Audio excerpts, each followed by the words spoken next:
Alright, what's going on, guys? It's Spencer back again with another video. This video, much like my OAC 10K reaction, it's going to be a little bit different today because I'm going to do something different. I'm going to give my first impressions on a shoe that I've been dying to get for a couple of weeks now. And that shoe is the Saucony Endorphin Pro. Here it is. So, obviously, comes with a set of neon laces. There's also a set of the same color as the upper to just match it straight up.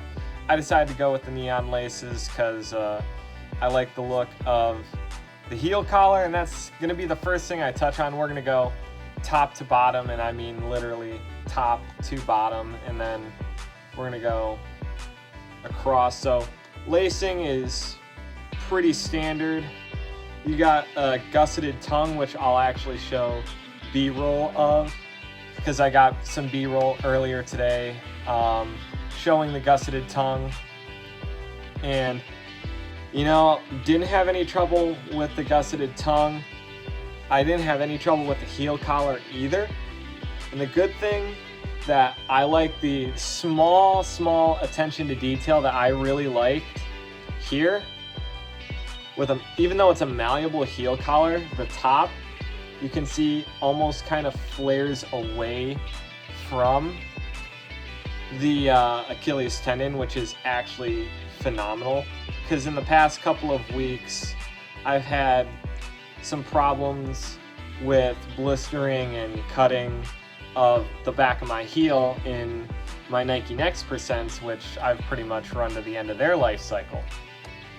But I think it's perfect. A minimal upper is perfect. The upper is actually very similar to the Saucony Endorphin long distance spike. I will toss a picture up here for comparison. That way you can see how similar it is to the Endorphin Pro. Now obviously this is Saucony's flagship carbon plated marathon shoe, and with the midsole, it is actually, if you look really closely, it is a pelleted PEBA midsole, known to Saucony as PWRRUN PB, which it's soft, but it's also responsive. It's not Nike Next Percent level soft. That's the best way I can put it. I did put it to the test in a threshold / half marathon type of workout today. I did 4 miles, 3 miles, and 2 miles. 4 minutes rest in between the 4 mile and 3 mile rep, and then 3 minutes in between the 3 and the 2. On a particularly rolling course, which the Strava will be up here for.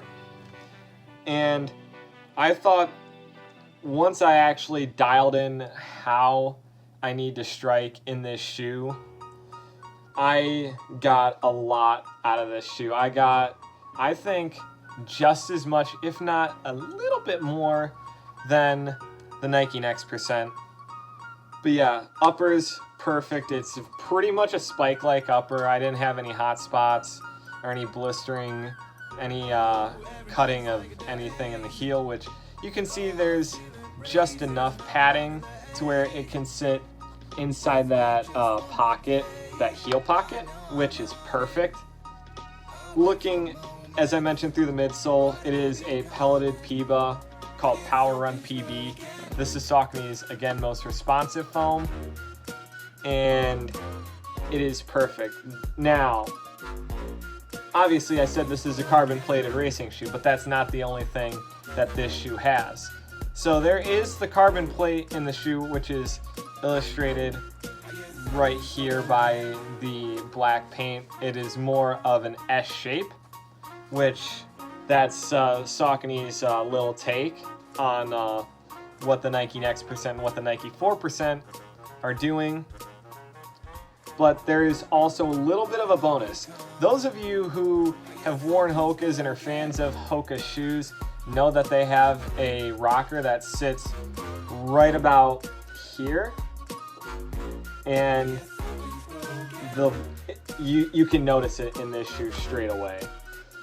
And that's why I feel like this shoe kind of rewards a midfoot strike a bit more than it would a forefoot strike, because you're already hitting the front, you're already hitting past that rocker, so you're not benefiting from that rocker effect as much. You're not getting that like energy savings from the speed roll. But for me, that's neither here nor there, since I do consider myself more of a midfoot striker, which if you look at the wear, and I mean the wear is small, you can see that I'm right here, right in that rocker area, which for me, it works perfectly. And that is probably what I loved second most about this shoe. This also does, to me, corner a lot better than the next percents, because this has a slightly wider base throughout the overall shoe, which that makes it a little bit better with handling turns. Not that the next percent is bad on the track or anything, or even on the roads. I just think this shoe will handle those tighter turns a lot better. Now, I touched on the upper, I touched on the speed roll, I also touched on cornering and the heel collar and the midfoot strike. A couple of things that I didn't touch on that I noted is, to me, this does feel a bit firmer out of the box, but I don't necessarily have a problem with that, because you want a flat that is firm and responsive at the same time. At least to me, I've always run in a bit firmer feeling shoes. Now, this isn't any diss to the Nike Next Percent, but I think having a slightly firmer but responsive and soft as well, if you can just balance between firm and soft somewhere in the middle, I think the Saucony Endorphin sits right there in the middle, and it does a fantastic job. Now, looking at the bottom, obviously you got the exposed pelleted PWRRUN PB foam. Then of course you have around the outside here and up on the toe, there is the blown rubber, which is going to add the durability to this shoe. And I think that the blown rubber is really, really good. And I mean, I noticed it pretty much straight out of the box. And another thing that I saw was noted by my buddy Evan Schwartz, who also did his first impressions, which I'll leave a link to that one down below in the description. He did a really good job on touching on everything that I didn't in this video, and the man knows his shoes very well. So if you want to hear about other shoes like Diodora or any other shoes that he tries out, you can check him out down below. I'll leave his channel and the video that he did in the description below. But what he noted is that this right here, this is where all your speed roll technology is, right down the middle of the shoe. And you notice it's hard to miss with that rocker, that speed roll, and I love that. And that's why I think if you strike about right here in the shoe, you're gonna notice it and you're gonna have a really, really good time in the shoe. Now, obviously, just my first impressions on the shoe, it is more of a racing flat / workout shoe. That's what I'm gonna use it for going forward. Now, there were a couple of questions that I got texted about, so I'm going to answer those now. So the 3 questions that I got asked about the Kinvara is, how does it compare to the Saucony Kinvara series, which I have right here. So here is my Saucony Kinvara. Now, for a note, this is the Saucony Kinvara 10 limited edition. This is a Thanksgiving shoe that they released. But regardless, this has the PWRRUN midsole, which is basically your standard EVA cushioning in the midsole. Now, I like this shoe. It's a good lightweight trainer, very similar in weight to the Saucony Endorphin Pro. However, the Saucony Kinvara 11 retains a very similar weight to the 10, with the PWRRUN Plus midsole technology, and that is the big difference between the Kinvara 11 and this, along with speed roll and carbon fiber plate. So people can get away with using the Saucony Kinvara as a flat. Molly Huddle did in Atlanta, and I thought she ran really well for running in the Saucony Kinvara. She was comfortable with that due to the demand that it would take on her calves, especially if you're not used to a carbon plated shoe. Molly Huddle is someone who runs in the A8 or the A9, the Type A series from Saucony, which is more of like a 10K to half marathon. You can stretch it to a marathon type racing flat, but I haven't had any experiences on that, so I can't speak personally on that. But again, that's the comparison. Though similar in weight, it is much more poppy, and though it retains a similar firmness, you know that there's more response within the PWRRUN PB midsole. And I mean, the PWRRUN Plus, which is great, which is in my Saucony Triumph 17s, which I'll talk about very soon as well, so that way you guys have an idea of what I'm using in my current rotation. That is a very soft, plush, and kind of bouncy midsole, where this is more of your responsive, firm, but soft, sitting somewhere in the middle. Number 2, what does the shoe feel like? Which is it comparable to the Kinvara series? Again, yes and no. Though it has a similar weight, that's about it. You can try the Kinvara 11 to test the PWRRUN Plus versus PWRRUN PB in a lightweight training style. But with the Kinvara 10 here, with this shoe, I feel a lot more ground contact. That's not necessarily a bad thing, and I'm not hating on the shoe at all. I do love this shoe. I ran in this back in high school when it was only on version 5.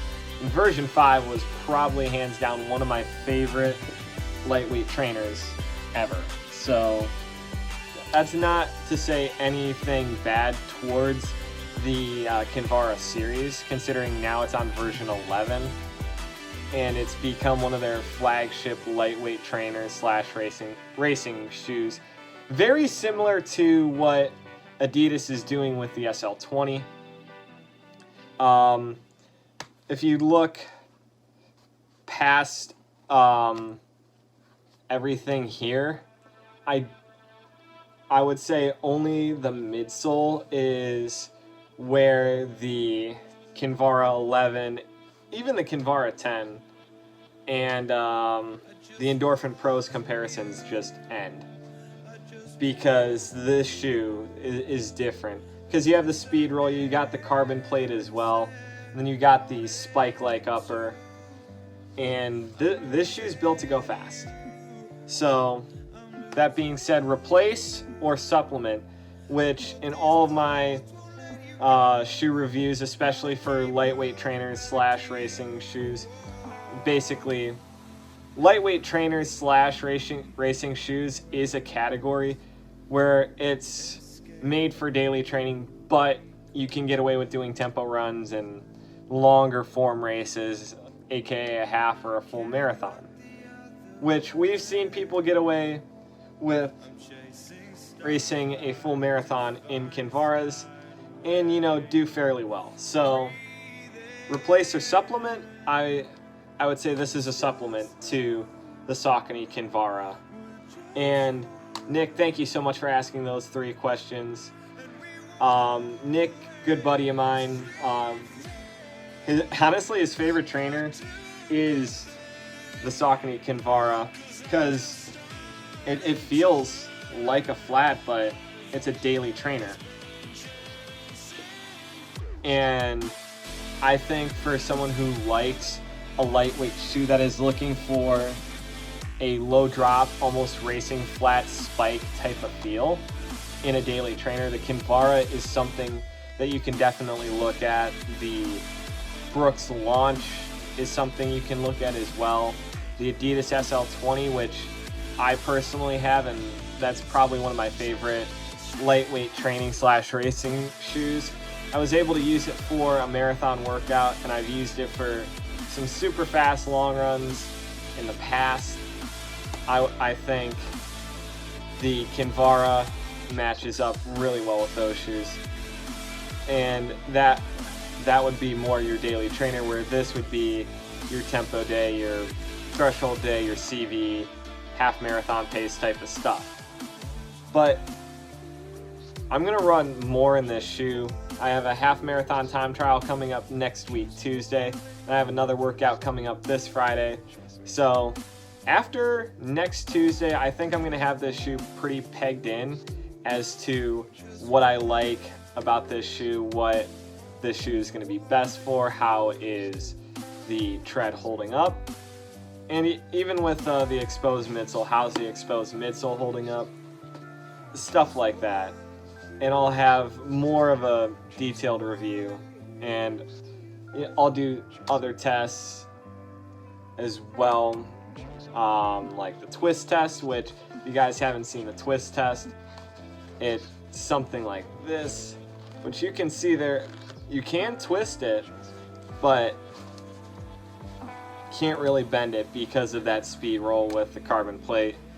But stuff like that I'll include, and then I'll try and include as much detail as I possibly can. For first impressions, yes, I understand that this is very detailed. I just want to communicate to you guys what exactly I'm feeling in this shoe. And I'm gonna make another video, and possibly even a straight up comparison to the Saucony, with the Saucony Endorphin Pro to the Nike X%, and even the Nike 4%, which I raced in at this time last year. So with that being said, that will do it for the video. I want to thank you so much for watching. I'll even talk about this shoe on the podcast, which I host, called Unattached, which you can check that out down below in the description. We are on Anchor, Spotify, Apple Podcasts, Stitcher, wherever you get your podcast fix, you can find us there. New episodes are uploaded weekly, and I've been so excited to get this shoe and just talk about it, and I can't wait to get on the podcast and talk a little bit about it with Tyler Bowman and Shreya Sriram. So again, thanks so much for watching. Links to Science and Sport and all my social media, including Strava, down below in the description. And I'll talk to you guys in my next one. Deuces, y'all.